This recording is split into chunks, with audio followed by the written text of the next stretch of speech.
Hello बच्चों, good morning. Standard fourth, subject Hindi. बच्चों, पिछले वीडियो में मैंने लेसन नंबर 12 में पेज नंबर 85 तक पूरा कंप्लीट करवाया था। आज हम पेज नंबर 86 पर जो आगे का लेसन दिया है वो समझेंगे।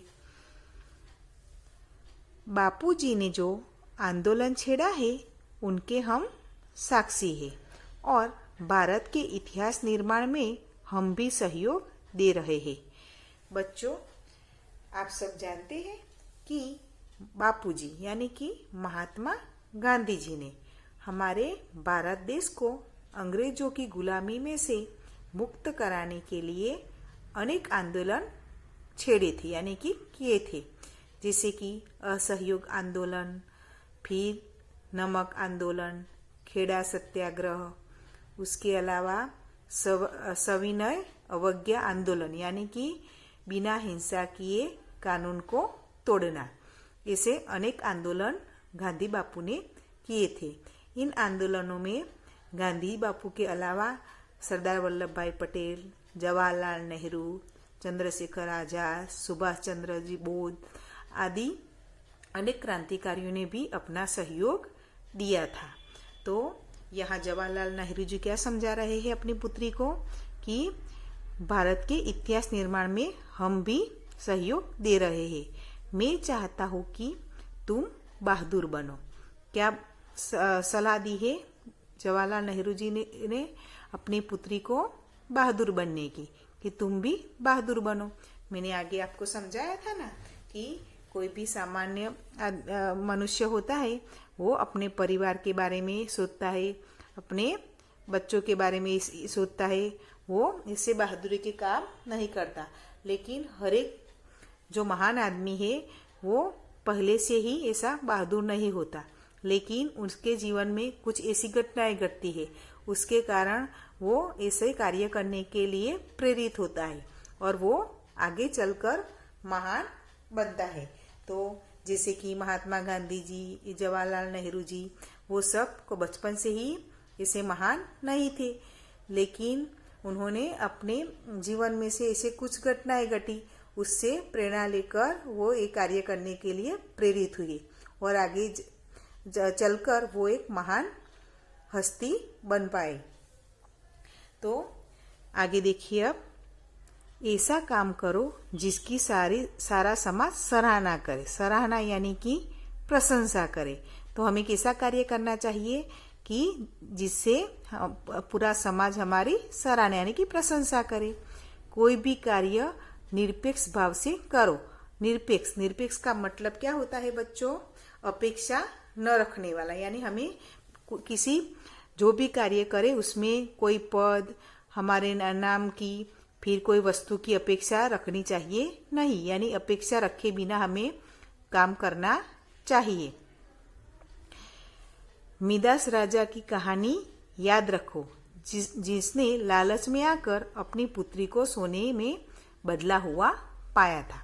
अब मिदास राजा की कहानी आपको याद है बच्चों? आपने कभी सुनी है? नहीं सुनी? तो मैं आपको एक बार वो कहानी समझाती हूँ। तो पुराने समय में मिदास नाम का एक राजा था। वो उसकी एक छोटी सी गुड़िया जैसी एक प्यारी सी लड़की थी जिसको वो बहुत प्यार करता था। और ये जो मिदास राजा है वो आसपास के सभी राज्यों में से सबसे अमीर राजा था। उसके राजमहल में बहुत सा सोना था, बहुत सारा सोना उसके पास था। उसको सोने से बहुत लगाव था। वो उसके अलावा उसे अपनी पुत्री से भी बहुत प्यार था, लेकिन सोने के लगाव उसका दिन ब दिन बढ़ता ही चला गया और भी सोना हासिल करने के लिए वो लालची हो गया। एक दिन वो अपने महल में क्या कर रहा था? सोने की असरफियां गिन रहा था। तभी वहां एक परी प्रकट हुई। परी प्रकट होते ही परी ने कहा कि राजा जी, आपके पास तो बहुत सारा सोना है, आपकी जितना सोना आसपास के किसी राजा के पास नहीं है। फिर राजा ने बोला, फिर भी मुझे ये सोना कम लगता है, तो आप मुझे कोई वरदान दे सकते हो? तो परी ने बोला, अगर मैं आपको वरदान देने के लिए बोलूं तो आप कौन सा वरदान मांगेंगे? तो मिदास राजा ने कौन सा वरदान मांगा पता है?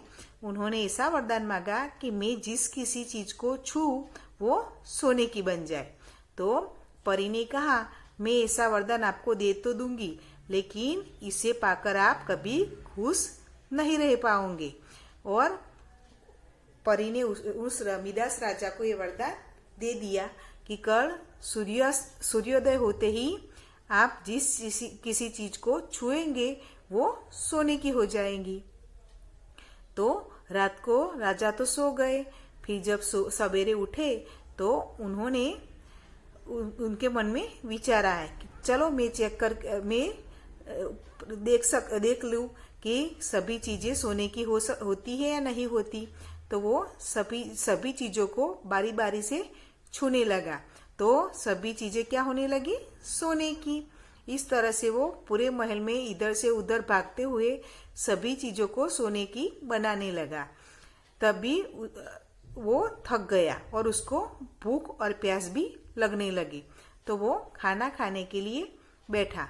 तो जब उसने रोटी को छुआ तो रोटी सोने की हो गई, चावल को छुआ तो चावल भी सोने के हो गए। उसके बाद उसको प्यास भी बहुत लगी थी, वो पानी पीने लगा तो पानी भी सोने का हो गया। तो वो न खा सकता था कि न कुछ पी सकता था। वो बहुत क्रोधित हो गया। तभी उसकी जो छोटी सी पुत्री यानी कि लड़की थी, वो खेलकर अपने महल में वापस आई और अपने पिता से लिपट गई। तो मिदास राजा को भी उसको देखकर होश नहीं रहा और उसने अपनी पुत्री को छू लिया। तुरंत ही उसकी लड़की क्या हो गई? सोने की बन गई। ये देखकर तो राजा बहुत उदास हो गए और रोने लगे और जोर जोर से परी को पुकारने लगे। तभी वो परी वापस आती है और मिदास राजा उनसे कहते हैं कि तुम अपना वरदान वापस ले लो और मेरा महल का जो सारा सोना है वो भी तुम ले लो, लेकिन मुझे मेरी पुत्री वापस दे दो, जैसी थी वैसी उसको कर लो।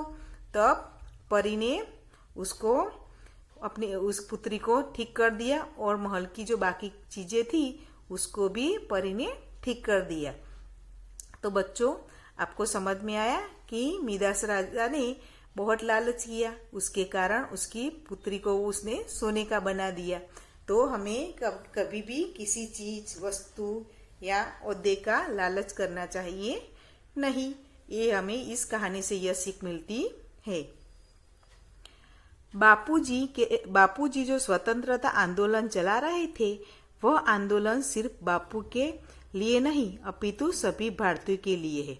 यानी कि बापू यानी कि महात्मा गांधी जी ने हमारे देश को आजादी दिलाने के लिए ये सारे आंदोलन किए। उनमें उनका कोई भी फायदा नहीं था। उन्होंने अपने लिए नहीं लेकिन सभी भारतीयों के लिए ये आंदोलन किए थे। इसमें सक्रिय होकर भाग लो। तुम भी इन आंदोलनों में क्या करना है? सक्रिय होकर भाग लेना, यानी कि क्रियाशील। सक्रिय का मतलब क्या होता है? क्रियात्मक रूप से यानी एक्टिव होकर तुम्हें भाग लेना है।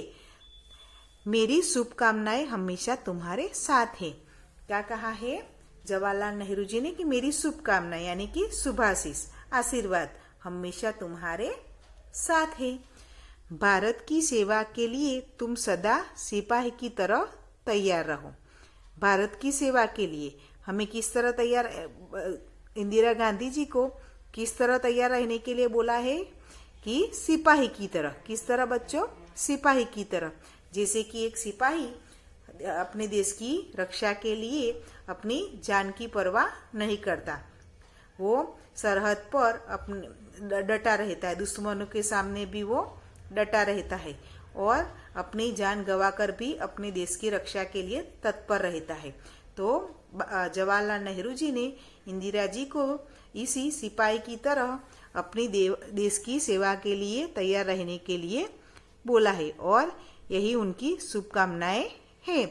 तुम्हारा पिता जवाहरलाल। समझ में आया बच्चों?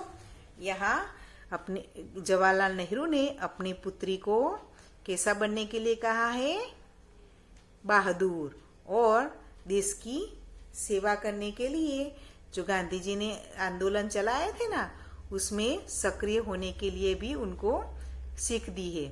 तो अब बच्चों, आपको ये पूरा लेसन अच्छी तरह से समझ में आ गया होगा। अब इधर नीचे जीवन सूत्र दिया है, वो हम समझेंगे। वह व्यक्ति जो अधिकतर अपने गुणों को बखान करता है, प्रायः बहुत ही कम गुणवान होता है। यानी कि जो व्यक्ति अपने बारे में बखान करता है कि मैं तो ऐसा कर सकता हूँ, मैं तो वैसा कर सकता हूँ, मेरे जैसा काम तो कोई नहीं कर सकता, मेरे अंदर तो इतने सारे गुण हैं, ऐसा बखान जो व्यक्ति बार बार अपना बखान अपने ही मुख से करता है, वो व्यक्ति बहुत कम गुणवान होता है। यानी उसके अंदर गुण होते नहीं है, वो अपने ही मुंह से अपने बखान करते रहते हैं। तो बच्चों, इस लेसन से आपको क्या सीख मिली? हमें भी अपने जीवन में कैसे कार्य करने चाहिए कि जिससे हमें समाज में सराहना मिले, यानी पूरा समाज में हमें अपना नाम रोशन करना चाहिए। ऐसे कार्य हमें करने चाहिए। अपने परिवार के लिए तो हम सभी कार्य करते ही हैं, उसके साथ साथ हम समाज में अपना नाम रोशन कर सके, ऐसे भी कार्य हमें अपने जीवन में करने चाहिए। इसमें हमें कोई अपेक्षा नहीं रखनी चाहिए कि ये कार्य करने से मुझे ये पद मिलेगा, ये ओहदा मिलेगा। ऐसी कोई लालच किए बिना हमें देश की यानी समाज की भलाई में हो ऐसे कार्य भी करने चाहिए। अब अगले वीडियो में हम इस लेसन का जो अभ्यास के लिए टॉपिक है वो समझेंगे। गुड बाय बच्चों।